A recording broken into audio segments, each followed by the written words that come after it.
What's happening, fam? L.A.R movement still moving. So, this video in itself is entitled The Chicago 7 Review. The Chicago 7 is a movie on Netflix about 7 guys, technically 8, who were detained, arrested, or put on trial for a, what do you call that? Come on. A protest turned into a riot, right? And it was in the 60s. Nixon became the president. I was the president at the time.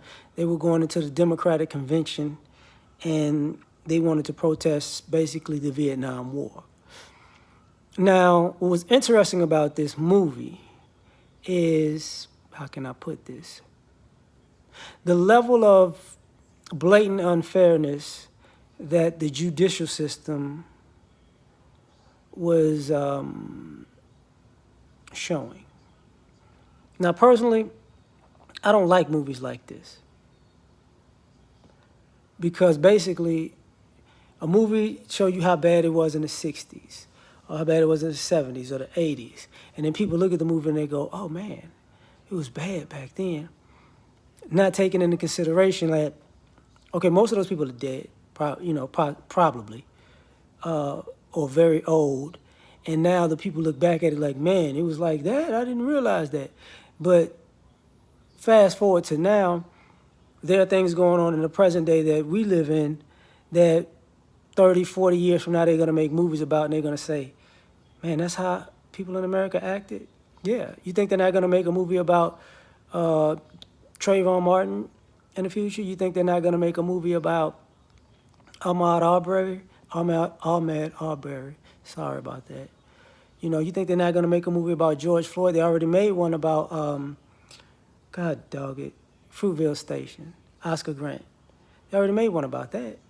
So here we go with this story. And part of the storyline is, if the government wants to get you, they're going to get you no matter what. So prior to this protest, there's an election. The president got elected. And a courtesy for when presidents get elected is that their staff resigns, so when the new president comes, he can just appoint his new staff. So this particular attorney general waited to the last minute because he was just being petty to a degree till he resigned, right? But near the end of his tenure, this protest/riot wound up happening. But he didn't protest. He didn't want to prosecute the guys because his intel basically said the cops started the riot. So why would I protest? Why would I prosecute the 7 guys who were in it, or who are the main suspects? Tom Hayden was the beginning. As Ari, I forget his name. I want to say Ari something, Reisman or something like that. But I looked at it from a black point of view, so I remember Tom Hayden in the beginning and Bobby Seale and Fred Hampton, because, like I said, Fred Hampton is an important figure to me. So, what winds up happening is this. The new attorney general decides to prosecute these guys after the fact. And basically, it's a setup. They got the judge they want, they got the jury they want. When the jurors are sympathetic with the defendants, they get rid of the jurors. When they get star witnesses to testify on the defendant's behalf, the judge takes the jury out of the room so he can use his own discretion to say, okay, if this is a bombshell, I don't want it in my court because basically my jury will rule not guilty for these guys. That's not what he wanted. So he'd get rid of the star witnesses' testimony, which proved to be a problem. Now, how can I put this? Race came into a factor, and more so American ideology, which I'm going to talk about in another video because this is what sparked this my thoughts about this stuff. They portrayed the police department as people who had no problem beating men, women, and children, okay?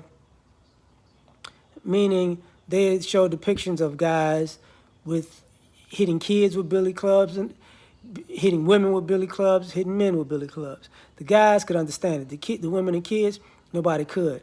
I mean, I'm not even gonna front. They put kind of the feminist thing in there because they were doing the bra burning in the movie in the middle of a protest, and nobody can tell you if they're protesting the Vietnam War, what does burning bras at that particular junction mean to the protest against the Vietnam War in Chicago for the Democratic Convention?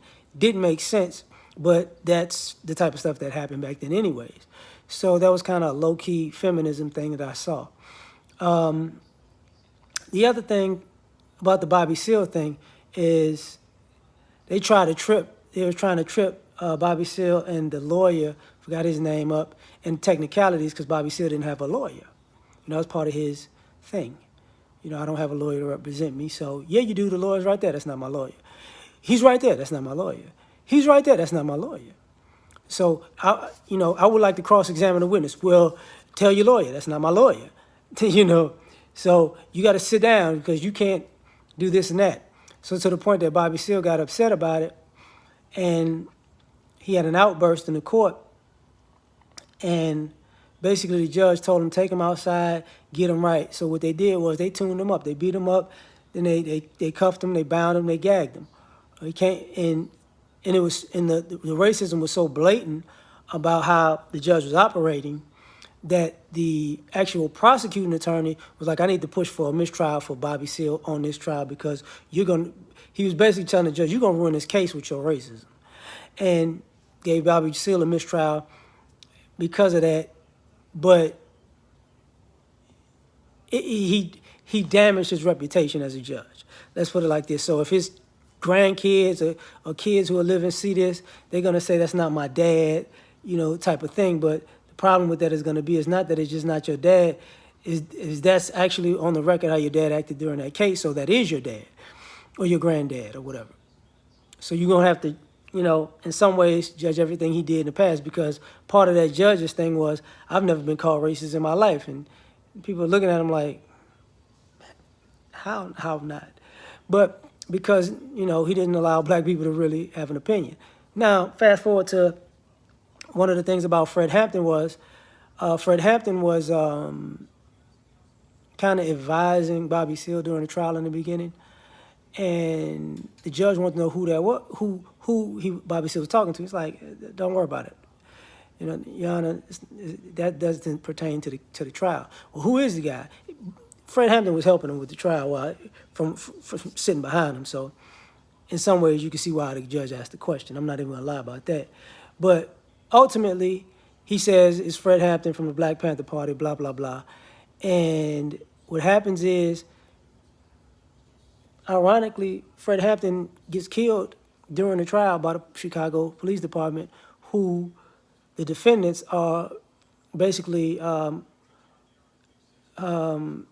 center point of the defendant's trial, because the protest that turned riot involved the Chicago PD. So in some ways, you can kind of insinuate it was a pseudo hit, right? Especially by the way they treated Bobby Seale. Tom Hayden, I remember him because he was one of the first organizers of the protest. Which was interesting about it is you got different groups of guys. Because Derringer, I remember him, he was a nonviolent guy. Tom Hayden was like political guy. Then I think Ari, I want to say Wiseman, he was more of a hippie type that was very smart.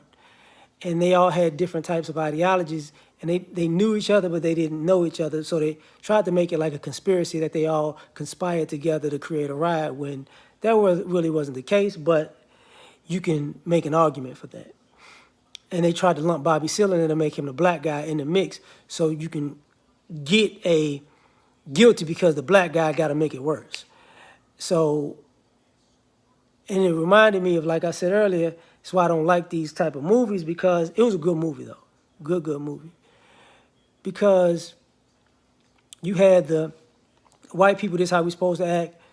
the white people who are anti-government, like even Tom Hayden had an issue with Ari about that. Like you don't know what you're doing, and it was an American thing. This is American ideals and ideologies. It's like it's American for you. It's not American for everybody else. And what winds up happening, basically at the end of the day, even Tom Hayden realizes that, the government doesn't want free speech and wants to hold up the tenets to the Constitution when it's inconvenient. And he was one of those,